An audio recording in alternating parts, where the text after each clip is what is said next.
born a white male. As an adult, though, he became transgender and then kept going. He now identifies as a Filipino woman.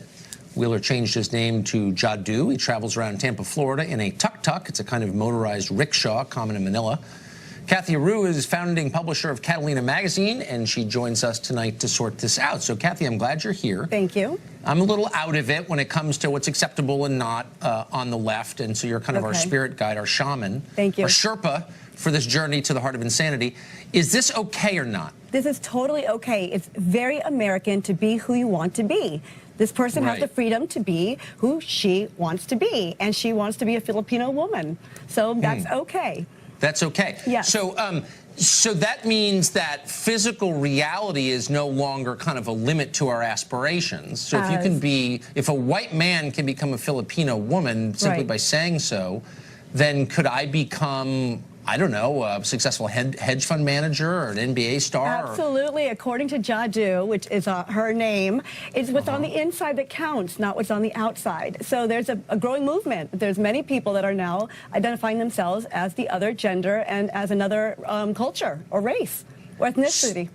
But does, I mean, this would entail some kind of like power shifts here a little bit. So like if I were hoping to take advantage of like a college admissions program, could I change for the purposes of that?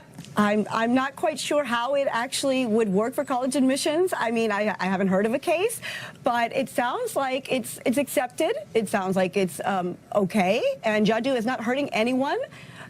Jadu is fine. If these people want to be who they want to be, that's fine. I'm not attacking Jadu or mad at Jadu. I'm a little confused by Jadu, but, you know, I'm open-minded from California. Right. If this person's not hurting anyone, then what's wrong? Well, I don't know. I mean, you can, look, I mean, the pie is only so big. So, for example, the federal government has all kinds of set-asides for female-owned businesses. Right. And they get contracts. You know, businesses have an advantage in getting massive government contracts if they're owned and operated by a woman. Right. So could Jadu just show up, or could I say, you know, my name is now, I'm a Filipino woman, and I now qualify for this program. There are only so many contracts, so maybe I beat you out for one of them. How would you feel about that? Well, that's fine. If you identify as a woman and you're not hurting anyone, there's nothing wrong with that. If you want to be a woman, that's fine. That's perfectly fine.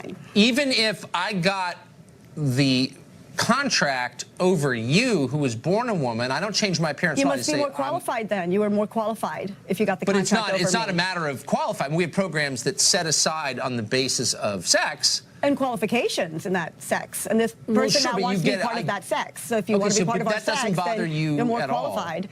No, it's a matter of qualification, and welcome to our gender. Is there any limit then to like the make-believe becoming real that you're describing? I mean, is there anything I can't be? If I can be a different sex, a different race, could I be a different species? Well, if it's not hurting anyone, then what's the problem? I mean, it's very American to be who you want to be. So I think it's wonderful. I think it's beautiful. I think it's great. We used to call it, and I'm not attacking anybody at all, but we used to say, and Freud himself, the father of modern psychotherapy, said that would be delusional to imagine that you are something that you're not. I mean, people were institutionalized for calling themselves Napoleon, famously. But as you said, it's 2017, so it's okay now to be transracial and transgender. We're accepting. We're an open society. Right. We're so modern you society. would not. So if you had a friend who said, by the way, you should know that I'm Napoleon. Don't send me to Elba. Right. But I'm Napoleon. I'm going to invade Russia or whatever. And that's okay. Yeah. That would not be a sign of mental illness. That would just be a sign of like personal actualization. Absolutely, yeah. As Jadu said, it's what's inside that counts. And if I want to be friends with a person who wants to think that, that's my choice, and that's that person's choice. Is it your choice? So that's the question. This is my final question to you. Are the rest of us allowed to remain reality-based, or are we going to be punished for not playing along with other people's fantasies? What if I say, Jadu, I'm going to call you Bob. Like I grew up next to you, you're Bob then, you look like Bob now. Should I be punished for calling Jadu Bob? Well, no, I think that's the beauty of it, that Jadu can be who Jadu wants to be, and you can be who you want to be. So that's the beauty of our country. You can be who you want to be. Wow. Yeah. This is an elaborate defense of Elizabeth Warren, clearly. You've just mounted. It's like totally demented. But I appreciate Thank you giving us the new rules.